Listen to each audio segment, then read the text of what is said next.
Vaia 7 anni dopo Bostrico, sotto controllo con le nuove trappole. Apriamo con questa notizia l'edizione di oggi di Edicola Belluno, notizia che troviamo sia sull'edizione del Gazzettino di Belluno sia sull'edizione del Corriere delle Alpi. Leggiamo l'approfondimento in questo caso presente sul Corriere delle Alpi a firma di Francesco Dalmas. Gli interventi dopo il ciclone che ha messo in ginocchio soprattutto il bellunese, l'emergenza sta rientrando ma sono spuntati nuovi focolai a causa del caldo. 7 anni fa la tempesta Vaia, 3 morti, 8 paesi isolati nel bellunese, milioni di alberi schiantati a terra dalle raffiche di vento fino a 200 km l'ora, danni che hanno comportato l'attivazione di 1500 cantieri in gran parte conclusi. Che cosa resta di quella devastazione? Il bostrico, purtroppo l'insetto detto tipografo che dopo 5 anni ha portato alla morte più alberi di quelli abbattuti da Vaia. È in rallentamento, ma come spiega Valerio Finozzi, il funzionario della Regione Veneto che si occupa di questo problema, potrebbe scomparire entro 2 anni oppure rilanciarsi se le temperature glielo consentiranno. Intanto sono arrivate anche le trappole semiautomatiche per la cattura e il controllo di questo insetto infestante. Se ne occupa una ditta specializzata della Slovenia, mentre l'Università di Padova coordina il lavoro per conto della Regione. Secondo le prime stime dell'Università e della Regione, dice Finozzi, il bostrico potrebbe aver fatto più danni della stessa Vaia. Ma parlando di Vaia, ecco un riassunto di quanto avvenuto 7 anni fa. Tra il 27 e il 30 ottobre 2018 un ciclone extratropicale con culmine alle ore 18 di lunedì 29 ottobre ha devastato il paesaggio, soprattutto montano del nord-est. I morti tra le vittime in provincia di Belluno, Sandro Pompolani, Ennio Piccolina e Valeria Lorenzini, ma anche un ferito grave, 400 persone sfollate, 2000 persone senza né luce né acqua, 457 chilometri di strade provinciali e regionali danneggiate. Il nome, l'Istituto di Meteorologia dell'Università di Berlino mette a disposizione un nome di donna da assegnare in modo casuale a uno specifico evento. La tempesta di 7 anni fa ha preso il nome della signora Vaia Jacobs, manager di un grande gruppo multinazionale. Alberi, ben 42.500.000 ettari di boschi rasi al suolo, pari a 65.000 campi da calcio, a terra 15 milioni di alberi abbattuti, 8,6 milioni di metri cubi di legnami. I danni: è stato il Veneto la regione più colpita per 1 miliardo e 769 milioni di euro di danni in Agordino, Cadore, Feltrino, Comelico, Carnia, Altopiano di Asiago, Val di Fassa e Val di Fiemme. Il vento fortissimo, il vento caldo di scirocco che ha schiantato tanti alberi, specie le piante di abete rosso, ha soffiato tra i 100 e i 200 km orari per diverse ore. Pioggia, persistenti le precipitazioni che sono iniziate ancora il 26 ottobre 2018, in soli 3 giorni sono caduti oltre 600 mm, la stessa quantità che dovrebbe piovere in 6 mesi. In alcune zone si è arrivati a 870 mm. I fiumi Piave e Brenta sono straripati ed è tracimato il lago di Alleghe.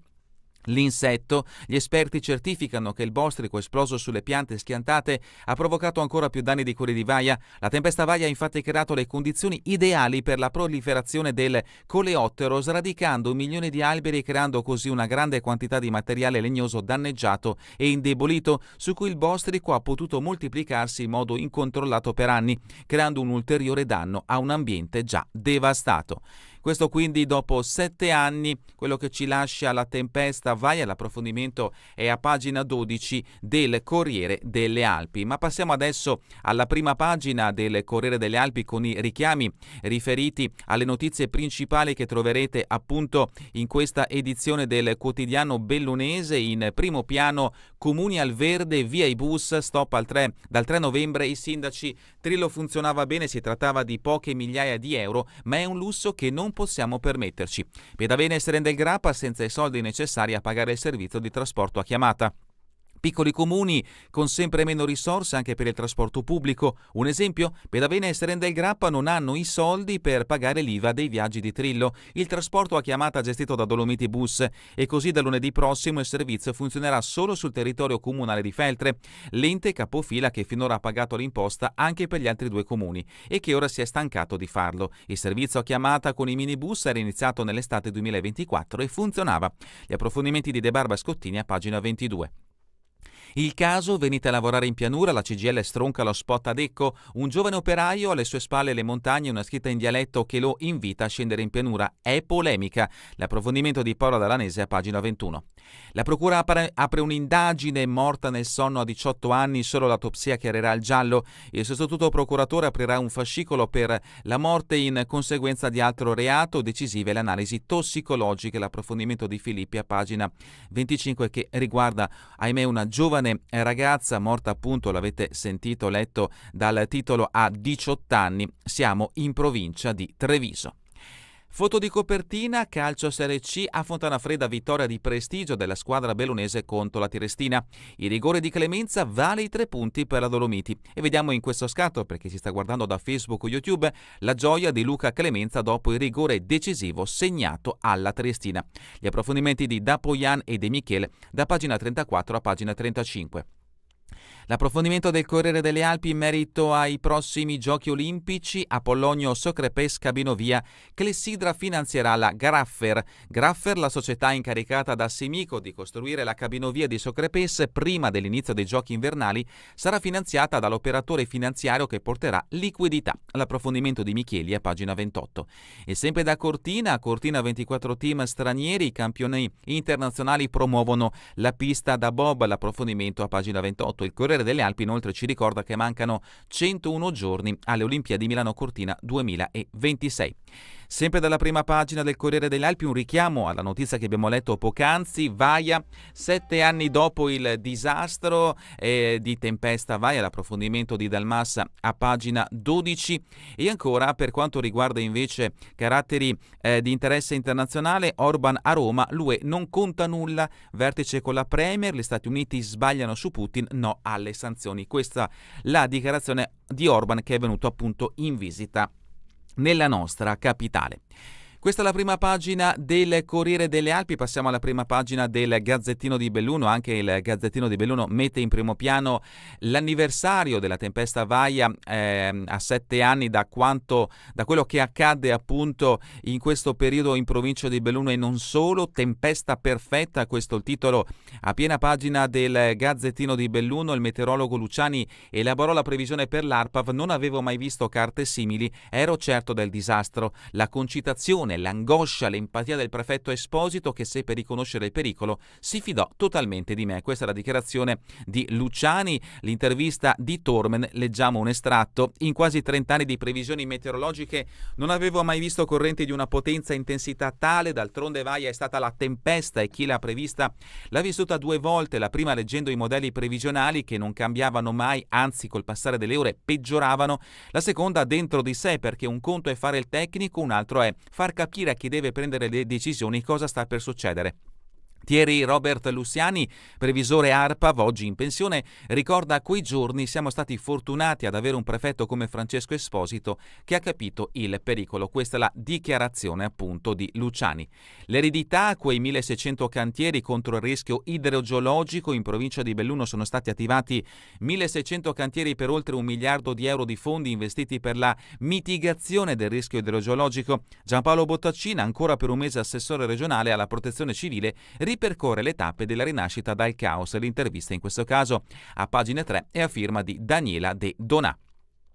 I dati: venti da uragano, rasi al suolo 1 milione di alberi, fortissimi venti di scirocco fino a quasi 200 km/h, milioni di alberi abbattuti con la distruzione di decine di migliaia di ettari di foreste alpine, fino a 715 mm di pioggia caduta nel giro di 48 ore. Vaia è stata il peggior disastro naturale della storia bellunese. Altri richiami dalla prima pagina del Gazzettino di Belluno: 18enne morta, disposta l'autopsia, vogliamo la verità. La procura indaga sul decesso di Chiara Zardo, la madre: mia figlia era sana. La procura ha aperto un fascicolo senza ipotesi di reato né iscritti in registro per la morte di Chiara Zardo, la 18enne di Pederobba, trovata a letto senza vita dalla madre. Il sostituto procuratore Gabriella Cama, titolare dell'indagine, conferirà oggi l'incarico al medico legale per effettuare l'esame post mortem. La donna, come il marito Noè Zardo, ex comandante del nucleo radiomobile di Feltre, vuole vederci chiaro: escludo problemi di droga e poi mia figlia era sanissima. L'approfondimento di Pavan a pagina 7. Feltre via la Borsetta, donna scippata in pieno giorno, donna in bici in bocca alla galleria ex Romita e viene affiancata da un uomo che le strappa la borsetta e fugge. È successo ieri in pieno giorno a Feltre, l'approfondimento di Mammani a pagina 6. La foto di copertina è identica a quella che abbiamo trovato sulla prima pagina del Corriere delle Alpi ed è dedicata al successo della Dolomiti Bellunesi, calcio di Serie C, battuta nel posticipo la Triestina di Tesser. Dolomiti di rigore, la classifica sorride. L'approfondimento di Lazzarin da pagina 12 a pagina 13. Cartelli shock nei tunnel, distanza minima di 150 metri da pochi giorni sulla statale 51 di Alemagna. Nei trafori che dal ponte Cadore portano verso Belluno sono comparsi nuovi segnali stradali rotondi bordati di rosso che impongono agli automobilisti di mantenere una distanza di almeno 150 metri tra un veicolo e l'altro. Il provvedimento riguarda nello specifico le gallerie di Col di Caralte, Macchietto, Ospitale Termine, tratti notoriamente trafficati e spesso teatro di rallentamenti, soprattutto nei fine settimana o nei periodi di grande affluenza turistica.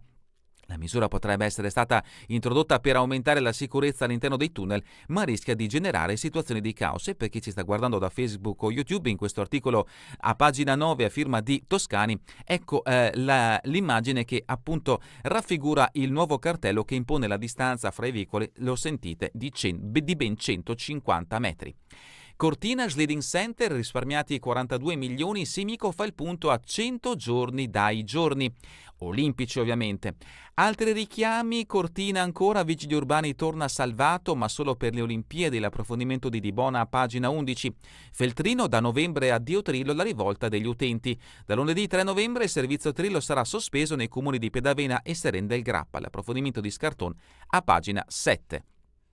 Ancora sport, dalla prima pagina del Gazzettino di Belluno, calcio eccellenza, Cavarzano primo imbattuto, tutti i numeri di un inizio da favola, l'approfondimento di Dauru a pagina 14. Nevegal, pista sintetica pronta all'uso, da venerdì si può sciare, l'approfondimento di Giovanni Santin a pagina 2. E ancora Federica Fant firma questo articolo che troverete a pagina 5, bussa a velocità folle in centro, i pedoni multate l'autista. L'episodio poco prima delle 7 tra via Feltre e piazzale Marconi, 2 persone erano sulle strisce e hanno rischiato di essere travolte. Questa è la prima pagina del Gazzettino di Belluno. Prima abbiamo letto la prima pagina del Corriere delle Alpi e la notizia in primo piano che ovviamente in questo caso riguarda Vaia, a 7 anni da questa tempesta che ha scosso terribilmente la provincia di Belluno e non solo. E termina questa edizione di Edicola Belluno. Vi ricordo che torneremo in replica questa sera via streaming alle 20 domani mattina all'1, ora locale italiana. A voi tutti un buon proseguimento di giornata in compagnia come sempre di Radio ABM, la web radio dell'Associazione Bellunesi nel Mondo.